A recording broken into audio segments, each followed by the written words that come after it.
Hello friends, welcome back to this video. आज के इस वीडियो में हम हिंदी ग्रामर के लगभग 24 क्वेश्चन देखेंगे। ठीक है, लगभग नहीं 24 क्वेश्चन ही है। एंड ये सभी के सभी क्वेश्चन मोस्ट इंपॉर्टेंट है। वर्णमाला विराम चिन्ह से संबंधित क्वेश्चन है। ठीक है, एंड वर्णमाला तो आपको पता ही है कि कितना इंपॉर्टेंट है, एग्जाम में कितना इसका फेम है। बहुत ज़्यादा क्वेश्चन यहाँ से पूछे जाते हैं, तो प्लीज़ सभी के सभी क्वेश्चन अच्छे से देखना। ठीक है, आप किसी भी कॉम्पिटिटिव एग्जाम की या फिर एंट्रेंस एग्जाम की तैयारी कर रहे हो, वहाँ पर ये फ्रेंड्स आपको बहुत ज़्यादा हेल्प करने वाली है। ठीक है, एंड जितने भी क्वेश्चन है लगभग सभी क्वेश्चन एग्जाम में पूछे गए क्वेश्चन है। तो चलिए स्टार्ट करते हैं। एक और चीज़, वीडियो शुरू करने से पहले अगर अभी तक आपने हमारे चैनल को सब्सक्राइब नहीं किया तो प्लीज़ सब्सक्राइब कर दीजिए। एंड अगर आपको इसकी पीडीएफ चाहिए विथ आंसर तो प्लीज़ टेलीग्राम चैनल ज्वाइन कर लीजिए। इम्प्रूव स्ट्रीम मैथ 2 सर्च करना है टेलीग्राम पर, वहाँ पर आपको पीडीएफ मिल जाएगी, या फिर डिस्क्रिप्शन बॉक्स में मैं लिंक दे दूंगा पीडीएफ का, वहाँ मतलब फ्रेंड्स टेलीग्राम का, वहाँ से आप जाकर टेलीग्राम चैनल ज्वाइन कर लीजिएगा। तो चलिए स्टार्ट करते हैं आज के सेशन को। फर्स्ट क्वेश्चन है, कह रहा है कि निम्नलिखित में से कौन सा मूल दीर्घ स्वर नहीं है। बहुत बेसिक सा क्वेश्चन है। बड़ा आ या फिर बड़ी ई या फिर बड़ा ऊ या फिर ओ। तो देखो फ्रेंड्स, अगर इसमें से हम बात करें मूल दीर्घ स्वर की तो ये होता है ओ, यानी कि जो फ्रेंड्स ओ है वो मूल दीर्घ स्वर नहीं है। अच्छा, दीर्घ स्वर कितने होते हैं? तो दीर्घ स्वर टोटल 7 होते हैं। तो आप बोलोगे मैंने तो पढ़ा था कि स्वर टोटल 11 होते हैं हिंदी में, तो बाकी 4 कहाँ गया? तो बाकी 4 को हास्य स्वर बोलते हैं। ठीक है, हास्य स्वर बोलते हैं। कौन कौन से? छोटा, छोटी, छोटू एंड री। ठीक है, तो इसको बोलते हैं हास्य स्वर एंड दीर्घ स्वर। बाकी जो बच गया उसको बोलते हैं दीर्घ स्वर। ठीक है, लेकिन अगर हम बात करें मूल दीर्घ स्वर की तो वो होता है ओ। आगे आगे ऐसे मैं अभी जितने क्वेश्चन आएंगे उसमें एक एक करके मैं आपके डाउट क्लियर कर दूंगा। ठीक है, तो डी इसका राइट आंसर हो जाएगा। चलिए क्वेश्चन नंबर 2 की तरफ चलते हैं। ठीक है, आई होप आपको समझ में आ रहा होगा। हिंदी में ध्वनियाँ कितने प्रकार की होती हैं? अब बताना है कि हिंदी में जो टोटल ध्वनि होती है वो कितने प्रकार की होती है, 2, 4, 6 या फिर 8। तो देखो फ्रेंड्स, अगर हम बात करें हिंदी में ध्वनि की तो वो 2 प्रकार की होती हैं, जिसे वर्ण भी बोलते हैं। ठीक है, कौन कौन सी? स्वर और व्यंजन। चलिए, हालांकि फ्रेंड्स व्यंजन का अगर आप देखोगे तो वहाँ पर एक जैसे का लिख रहे हो तो का प्लस आ हो जाता, तो यहाँ पर 2 वर्ण हो जाते हैं। ठीक है, का तो एक अलग वर्ण हो गया। एंड देखो जो वर्ण होता है वो सबसे छोटी इकाई होती है किसका? अक्षर का, मतलब वाक्य का बोल सकते हो या फिर शब्द का बोल सकते हो। तो जो जितने भी व्यंजन होते हैं उसमें फ्रेंड्स 2 वर्ण होते हैं हमेशा। का में क्या होगा? का प्लस आ होगा। खा में क्या होगा? ख प्लस आ होगा। ठीक है, लेकिन अगर हम बात करें व्यंजन में तो यहाँ पर सॉरी फ्रेंड्स स्वर में तो यहाँ पर केवल आ। अब इसमें कुछ भी नहीं ऐड कर सकते। बड़ा आ, तो इसमें भी कुछ नहीं ऐड कर सकते। यानी कि जो स्वर होते हैं वो स्वतंत्र होते हैं, मुक्त अवस्था में होते हैं, किसी पर डिपेंडेंट नहीं होते हैं। लेकिन जो व्यंजन होते हैं वो स्वर पे डिपेंडेंट होते हैं। ठीक है, मात्रा के आधार पर स्वर कितने प्रकार के होते हैं? तो मात्रा के आधार पर स्वर फ्रेंड्स 3 प्रकार के होते हैं। ठीक है, अच्छा कौन कौन से होते हैं प्लीज बता देना। चलिए आगे देख लेते हैं। क्वेश्चन नंबर 4 कह रहा है कि जीना के आधार पर स्वर कितने प्रकार के होते हैं? तो देखो फ्रेंड्स, जीना के आधार पर स्वर होते हैं टोटल 3 प्रकार के, लेकिन अभी मैं बताने वाला हूं कि 3 प्रकार के स्वर कौन कौन से होते हैं। ठीक है, देखो फर्स्ट तो होता है आपका अग्र स्वर। ठीक है, एंड सेकंड होता है मध्य स्वर एंड थर्ड होता है पश्च स्वर। तो बहुत ही आसान है याद करने का। एक ऐसे लाइन ड्रॉ कर दीजिए एंड एक ऐसे लाइन एंड एक ऐसे लाइन।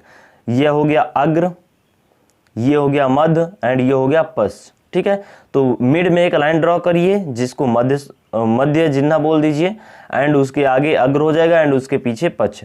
तो टोटल 3 होते हैं। ठीक है ना, तो आई होप आप समझ गए होंगे कि जिन्ना के आधार पर स्वर कितने प्रकार के होते हैं। तो 3 प्रकार के होते हैं। कौन कौन से होते हैं? अग्र होते हैं, मध्य होते हैं एंड पश्च होते हैं। आई होप आपको यहां से डाउट क्लियर हो गए होंगे। चलिए, एक से अधिक वर्णों के मेल को क्या बोलते हैं? अभी यहाँ पर बहुत स्टूडेंट कंफ्यूज होंगे, खासकर जो हिंदी पढ़ते होंगे, या फिर अगर उनका डाउट मतलब वो अच्छे से पढ़े होंगे तब तो कर पाएंगे, नहीं तो वो थोड़े बहुत तो कंफ्यूज हो जाएंगे वहाँ पर। ठीक है, एक से अधिक वर्णों के मेल को कहते हैं अक्षर कहते हैं, स्वर कहते हैं, व्यंजन कहते हैं या फिर अनुस्वार कहते हैं। तो देखो फ्रेंड्स, यहाँ पर बहुत स्टूडेंट ना फटाक से कर देंगे अक्षर, लेकिन यहाँ पर एक से अधिक फ्रेंड्स वर्ण पूछ रहा है, तो मैंने बताया ना कि जो व्यंजन होते हैं उसमें दो वर्ण, यानी कि एक प्लस एक और, यहाँ पर पूछ रहा है एक से अधिक, तो का में क्या होता है, एक वर्ण तो क हो गया एंड एक वर्ण आ हो गया, ठीक है। क, इसको क को ऐसे पढ़ना है कि उसमें आ के साउंड ना आए, तो इस प्रकार से फ्रेंड्स ये दो वर्ण हो जाते हैं व्यंजन में, ठीक है। तो व्यंजन इसका राइट आंसर हो जाएगा। आई होप आप समझ गए होंगे कि दो वर्णों के मेल को हमेशा व्यंजन बोलते हैं, अक्षर कभी भी नहीं बोलते हैं। दो व्यंजनों के मेल को भले ही आप अक्षर बोल सकते हो, जैसे काम, ठीक है। तो काम में अभी का एक क्या है, व्यंजन है, एंड उसमें आज की मात्रा जो है वो स्वर है, एंड एम क्या है, व्यंजन है। टोटल वर्ड की अगर हम बात करें तो क प्लस अ प्लस म प्लस आ, तो टोटल कितने वर्ण हो गए, टोटल वर्ण हो गए 4, एंड टोटल अक्षर कितने हो गए, टोटल अक्षर हो गए मतलब फ्रेंड्स टोटल इसमें अक्षर कितने हो गए, 2, ठीक है। काम, आई होप आप समझ गए होंगे। तो सी इसका राइट आंसर हो जाएगा। एक और इंपॉर्टेंट क्वेश्चन आ गया है, छोटी बड़ी च छ ज झ इया आदि का उच्चारण किससे होता है। फटाफट से बताना है कि फ्रेंड्स जो का मतलब च छ ज झ इया का उच्चारण है वो किससे होता है, कंठ से होता है, मूर्धन्य से होता है, या फिर तालव्य से होता है, या फिर ओष्ठ से होता है। तो देखो फ्रेंड्स, अगर हम बात करें च छ ज झ इया एंड छोटी बड़ी की, ये होता है तालव्य से, ठीक है। तालव्य मतलब क्या होता है ये मैं बता देता हूं। तो तालव्य मतलब होता है कि तालु जो आपकी होती है उसके छत का पिछला भाग, ठीक है। तो जैसे बोलो च, तो ये फ्रेंड्स जो आपकी मतलब जीभ होती है च, वो थोड़ा सा ऊपर जाती है लेकिन पीछे की तरफ, आप चेक करिए च ई, तो ये फ्रेंड्स जीभ आपकी पीछे की तरफ जाती है एंड ऊपर, ठीक है। तो आई होप आप समझ गए होंगे। अच्छा, अगर यहीं पर मैं पूछ लूं कि ट ठ ड ढ ण ये किसका होता है, तो ये होता है मूर्धन्य का, ठीक है। मूर्धन्य का होता है ट ठ ड ढ ण। एंड अगर हम बात करें ता वर्ग की, यानी कि ता थ द ध न, तो ये होता है दंत की, ठीक है। अच्छा, ओष्ठ का क्या होता है, प्लीज कमेंट बॉक्स में बताना। एंड मैं बता देता हूं आपको कंठ का, ठीक है। तो कंठ का होता है क ख ग घ अंगा। यहाँ पर बहुत ही शानदार, यहाँ पर आप याद कर सकते हो, का से स्टार्ट होगा तो का वर्ग इसमें आएगा। टोटल कितने वर्ग होते हैं आप ऐसे याद कर सकते हो, ठीक है। का वर्ग, का वर्ग, चा वर्ग, टा वर्ग, ता वर्ग, पा वर्ग एंड अंतःस्थ ऊष्म एंड संयुक्त व्यंजन, ठीक है। तो का वर्ग में का खा गा घा अंगा आ जाएगा, चा वर्ग में चा छा जा झा इया आ जाएगा। तो प्लीज आप ऐसे का वर्ग से याद करिए कि का वर्ग में कंठ, गले से फ्रेंड्स निकलते का ख ग, तो गले से आवाज निकलती है तो इसलिए कंठ हो जाएगा। चलिए ओष्ठ का भी मैं बता देता हूं, तो पा फा ब भ म हो जाएगा। ओष्ठ मतलब दोनों ओठों से, पा, बहुत ईजी है फ्रेंड्स। ओष्ठ मतलब दोनों ओठों से, आप करिए पा फा। देखो फ्रेंड्स, दोनों ओठ आपके टच करते हैं या फिर नहीं करते हैं, प्लीज एक बार ट्राई करिए, बहुत ही इजी लगेगा। तो ट्राई करके आप देख लीजिएगा जितना मैंने बताया है, ठीक है। चलिए क्वेश्चन नंबर 7 कह रहा है कि जिनका उच्चारण स्वतंत्र रूप से होता है और जो व्यंजन के उच्चारण में सहायक नहीं होते हैं उसे क्या बोलते हैं। अभी मैंने इसके पहले डेफिनेशन बताया था, उसे स्वर बोलते हैं, ठीक है। तो स्वर क्या होता है, जो कि फ्रेंड्स स्वतंत्र होता है, किसी पर डिपेंडेंट नहीं होता। व्यंजन क्या होता है, जो कि किसी न किसी पर डिपेंडेंट होता है, मतलब स्वर पर डिपेंडेंट होता है, या फिर दो वर्णों के मेल को व्यंजन बोलते हैं। विसर्ग एंड संज्ञा की डेफिनेशन आप देना, ठीक है। चलिए, निम्नलिखित में से दीर्घ स्वर नहीं है। अब बताइएगा कि दीर्घ स्वर कौन सी नहीं है, छोटी बड़ी ए या फिर ऐ। यहाँ पर पूछ रहा है दीर्घ स्वर नहीं है।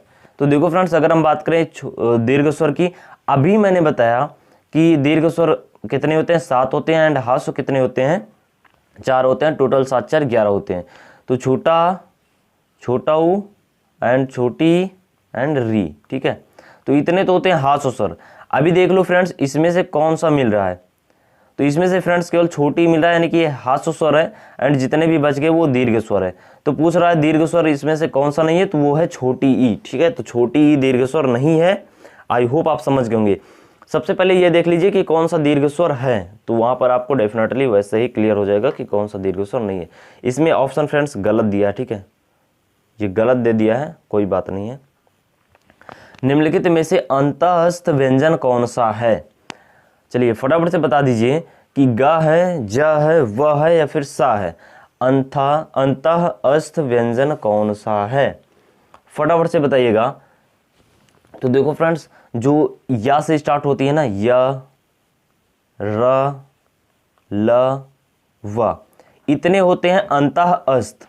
तो प्लीज इसको नोट कर लीजिए, य, र, ल, व। तो इसमें से जरूरी नहीं है कि यही पूछे, ये चारों में से पूछ सकता है कि कौन सा अंतःस्थ व्यंजन है। तो प्लीज आप य, र, ल, व जितनी भी है, चार हैं, तो प्लीज इसे नोट कर लीजिएगा। तो इसमें ऑप्शन में कौन सा मिल रहा है? केवल व है, तो यानी कि व इसका राइट आंसर हो जाएगा। तो व कौन सा है? अंतःस्थ व्यंजन है। अच्छा, ऊष्म में क्या आता है? तो मतलब बड़ा सा आता है, खट्टी सा आता है, छोटा सा आता है एंड हा आता है, जो अपने लैंग्वेज में हम लोग पढ़ते हैं। वैसे इसे स एंड स पढ़ा जाता है। ठीक है, चलिए आगे देख लेते हैं क्वेश्चन नंबर 10। तो कह रहा है कि निम्नलिखित में अल्प प्राण व्यंजक है। ख है, ग है, घ है एंड ड है। तो फटाफट से बताइएगा कि अल्प प्राण व्यंजक कौन सा है। देखो फ्रेंड्स, अगर हम बात करें अल्प प्राण व्यंजक की, तो वो होता है ग। ठीक है, चलिए क्वेश्चन नंबर 11 की तरफ।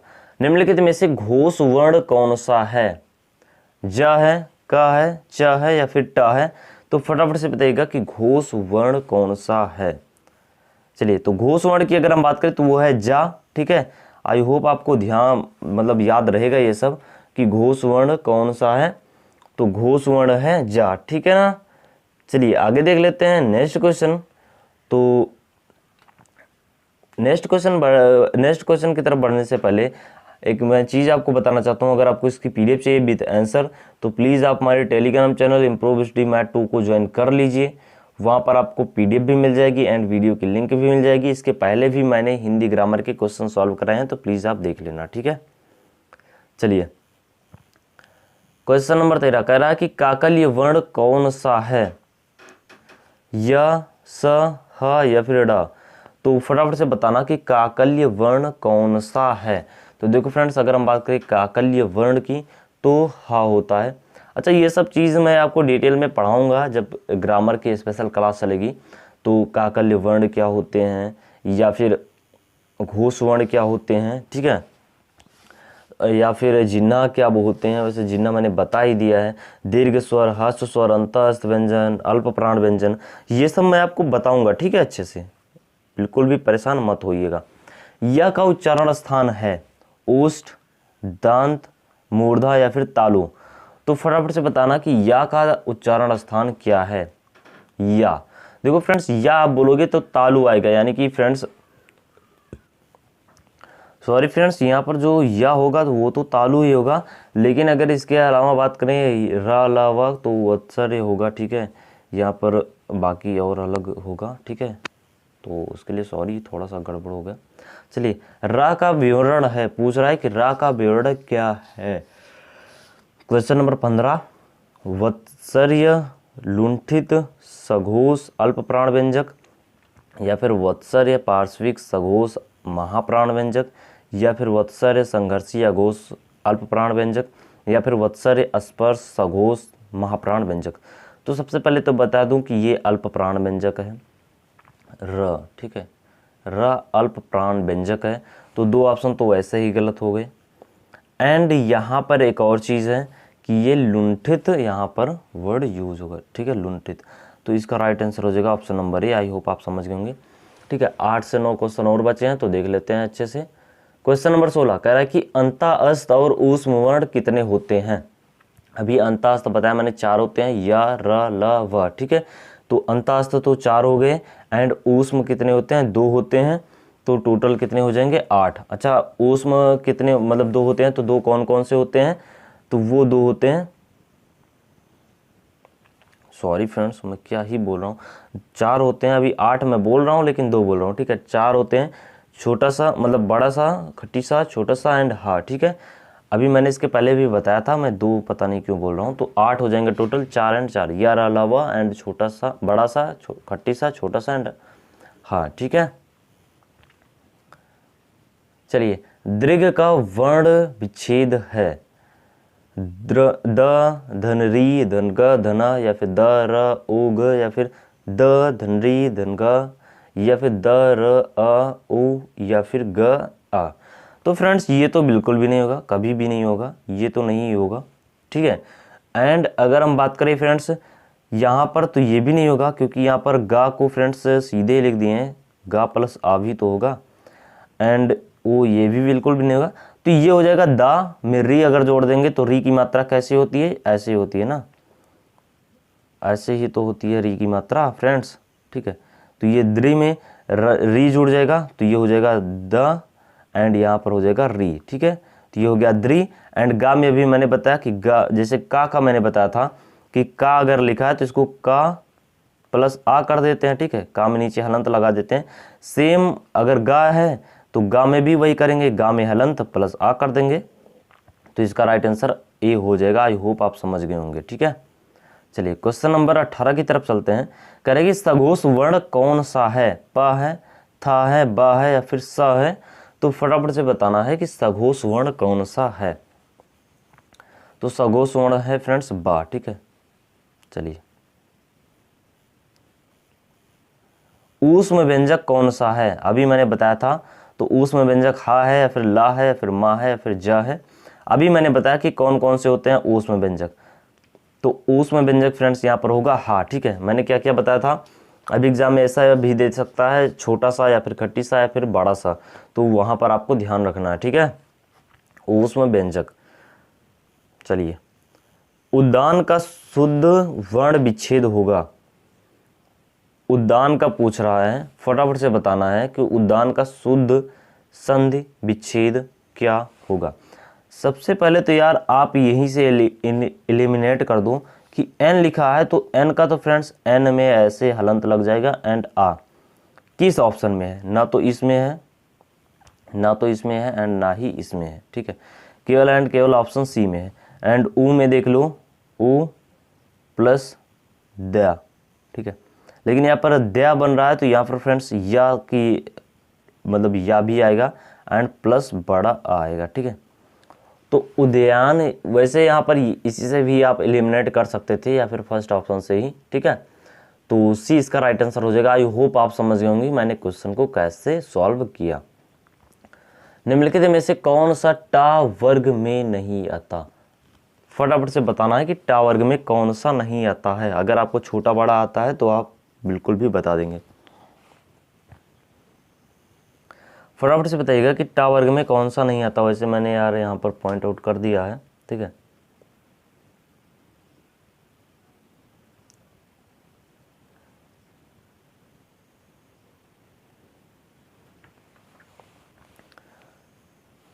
ठीक है ना। तो धा नहीं आता क्योंकि धा ता वर्ग में आता है, ता था दा धाना, ठीक है।